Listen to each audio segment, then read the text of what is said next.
E aí pessoal, eu sou o Diego do canal Mangás e Mais e hoje trago para vocês mais um vídeo de review, desta vez falando do mangá A Feiticeira do Castelo, de John Tarratin.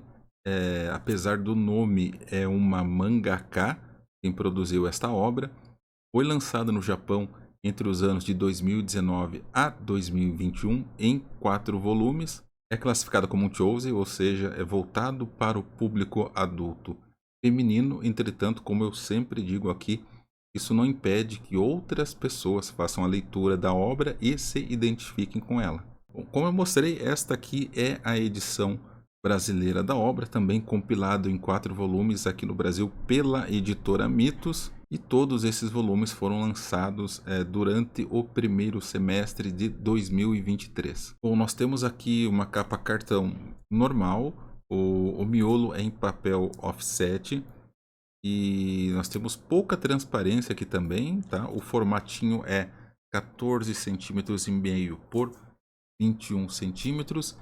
E a quantidade de páginas por volume varia de 160 até 180 que tem no primeiro volume. E o preço de capa é de R$ 37,90.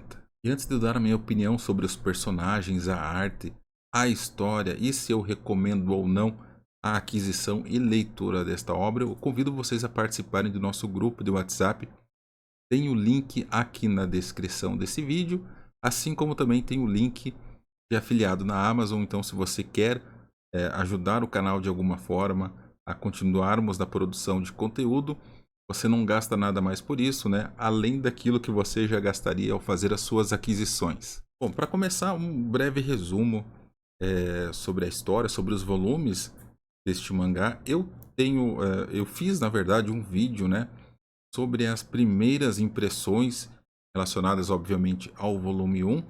E a Feiticeira do Castelo conta, né, principalmente nesse volume, a história, um pouquinho da história, na verdade, do Theo e da Marie, que são os personagens que estão aqui na capa. Na verdade, deixa eu mostrar assim para vocês que fica mais fácil, né, fazendo a visualização. Eu acabei já guardando no saquinho de polipropileno, por isso que está com esse plástico aqui, mas eu fiz a leitura do material, vocês poderão confirmar isso no vídeo de primeiras impressões. Então, logo no comecinho desse volume 1, a Marie, ela recebe alguns homens da igreja. Ela é uma feiticeira, e nesta época, né, que se passa a história, nesse universo da história, a igreja e os feiticeiros fizeram um acordo, pararam com aquela perseguição que existia, aquele confronto, e os feiticeiros e a igreja passaram a trabalhar de forma conjunta para, de certa forma, o bem da humanidade. Entretanto, né, nessa visita que ela recebe de alguns representantes da igreja, bem acompanhado deles, o jovem Theo, né, que é um menino de 13 anos, e ele tem uma espécie de maldição, que é chamado aqui de o sangue da justa indignação. O que acontece? Nesse universo, os feiticeiros, eles, para usar os poderes, né, eles precisam fechar contratos com espíritos, e cada um desses espíritos que existem nesse mundo possui algum tipo de habilidade especial, como por exemplo manipulação da água, manipulação do fogo, enfim. Inclusive o companheiro da Marie é o Kei, né, que ajuda ela a não perder as chaves de casa. Enfim, mas o importante aqui é que a Marie é incumbida da missão de treinar o Theo, porque como ele tem essa espécie de maldição, que na verdade pode ser considerada também uma bênção, né? Ele atrai muito os espíritos, né? Os espíritos ficam enlouquecidos, querendo de alguma forma fechar contrato com o Theo, e também utilizar os poderes do Theo. E a forma de se fechar contrato entre o feiticeiro e o espírito é através do contato visual. Por isso que o Theo fica constantemente vendado, né? Ele fica enclausurado, justamente para evitar que algum espírito seja mais forte e ele acabe o controlando, e isso acabe causando algum tipo de acidente, né? E com vítimas. Então toda a história desse volume 1 está baseada nisso. E nessa primeira parte, eu até comentei no vídeo de primeiras impressões que me lembrou um pouquinho daqueles filmes de comédia romântica, né, em que a mulher dá uma espécie de banho de loja no rapaz, né, corta cabelo, arruma óculos, enfim, faz todo aquele trabalho de mudança de visual no personagem, já que o Theo, como eu disse, ficou enclausurado, né? A maior parte da vida dele, então ele está. é, a aparência dele não é das melhores. E para finalizar, com relação à parte física, né? Qualidade física, um pouquinho, uma leve transparência neste volume 1 e um pouquinho de moaré também, mas nada que estragasse ou prejudicasse a minha experiência de leitura. Já aqui no volume 2, esses probleminhas com relação à qualidade, eles aumentaram um pouquinho, mas ainda assim não é algo que me prejudicou bastante. O problema é que a história não evoluiu da forma como eu esperava. Aqui na parte, deixa eu mostrar para vocês a capinha aqui do volume 2, né? E a parte de trás aqui, a contracapa ou a quarta capa, nós temos aqui dois personagens, que é o Franz, que é um emissário da igreja na França, e o Charles, que seria o... seria não, que é o aprendiz dele. E no final do volume 1 ainda, né, e aqui no comecinho do volume 2, o Franz vai até a Escócia, que é onde se passa a história, e convida a Marie e o Theo para irem a Paris para participarem do evento, né, da comemoração do dia da Aurora, que é um evento comemorativo então da união entre a igreja e os feiticeiros. Acontece que durante esse evento acaba ocorrendo um incidente, né, com um espírito, que é este espírito aqui que está na capa do volume 2, e esse espírito foi invocado pelo Charles, tá? Porque o Charles é um menino que teve uma infância muito difícil.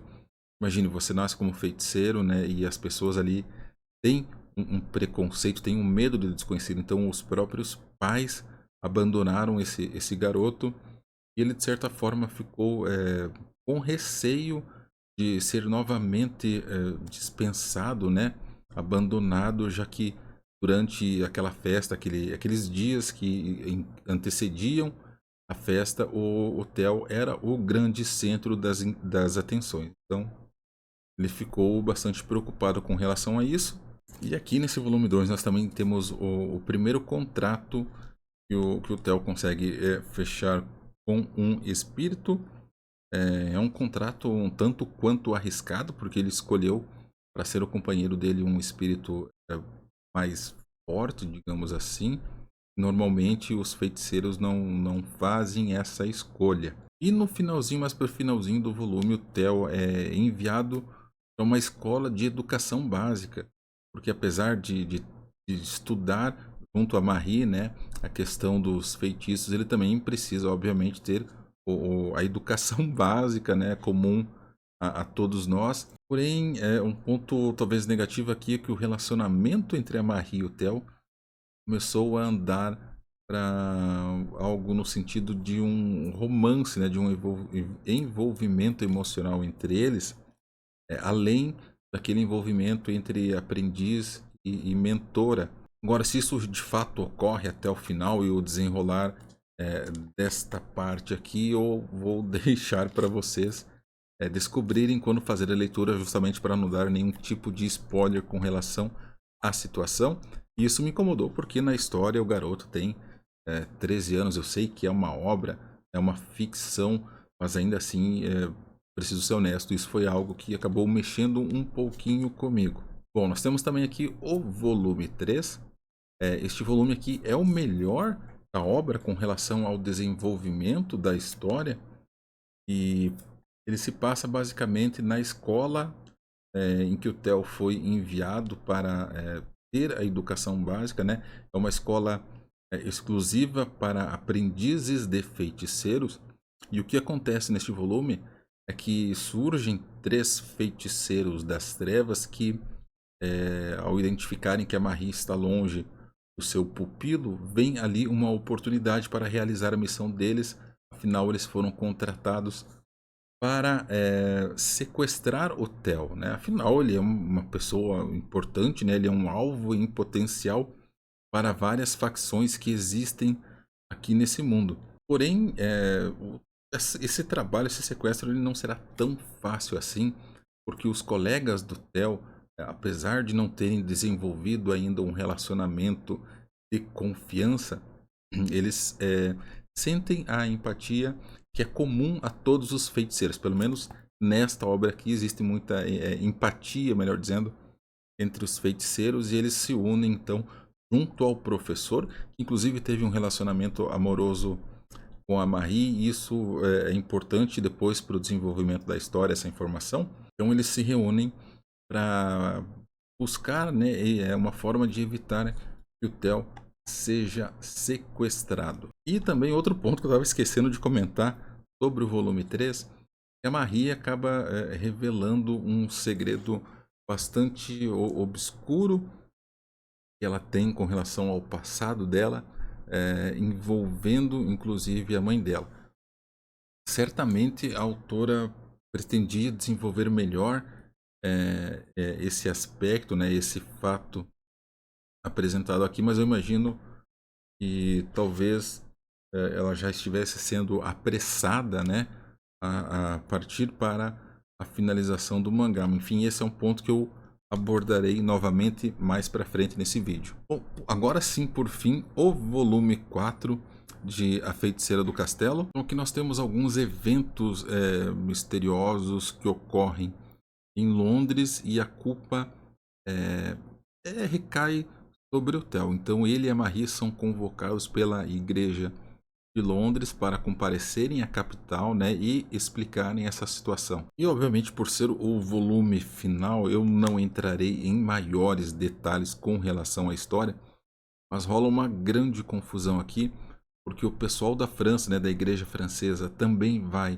a Londres, o pessoal da escola do Theo também vai à capital britânica para buscar encontrar uma solução e ajudar o Theo, né, a enfrentar os desafios que apareceram para ele, e inclusive com uma figura do passado dele, né, e que foi bastante abusiva, digamos assim, no período em que ele ficou enclausurado pela igreja ali. E, bom, enfim, não vou falar mais sobre a história. Acabei até editando um pedaço do vídeo aqui, porque eu senti que estava dando spoilers demais. Como eu disse anteriormente, tive a impressão de que a mangaka foi de fato pressionada para encerrar logo a obra, tanto que para o desfecho final, né, do que acontece com os personagens, há um avanço no tempo após esse episódio aqui que eu comentei, significativo, né, que ocorre na reunião entre as diversas igrejas ali em Londres. Bom, então assim, gente, para resumir a história aqui, ela é bastante rápida e inconstante, ou seja, ela tem muitos altos e baixos, tanto que o volume 3, na minha opinião, é o melhor de todos, e o volume 2 é o mais fraquinho deles, inclusive mais fraco do que o volume 1 de introdução, que eu já não tinha gostado muito do desenvolvimento daquilo que eu li.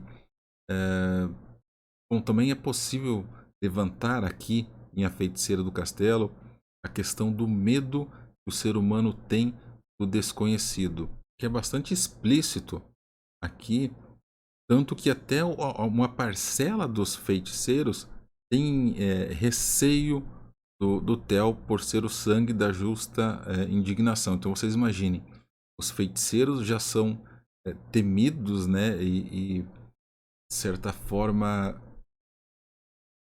discriminados pela população em geral por serem diferentes, e mesmo dentre eles, né, existem também esse sentimento com relação ao Theo. Se eu recomendo adquirir essa obra, assim, se vocês têm um orçamento ainda não estourado, o que eu acredito ser difícil, né, nessa comunidade de leitores e colecionadores de mangás e de quadrinhos de uma forma em geral, e se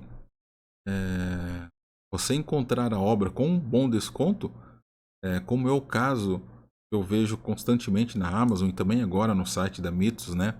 Até o final de novembro com 50% de desconto. Confesso que não vi o preço do mangá na Amazon durante esta semana de Black Friday. Inclusive, se tiver algo interessante, eu deixarei ali nos links para vocês darem uma olhada e tomarem a decisão por conta própria, óbvio.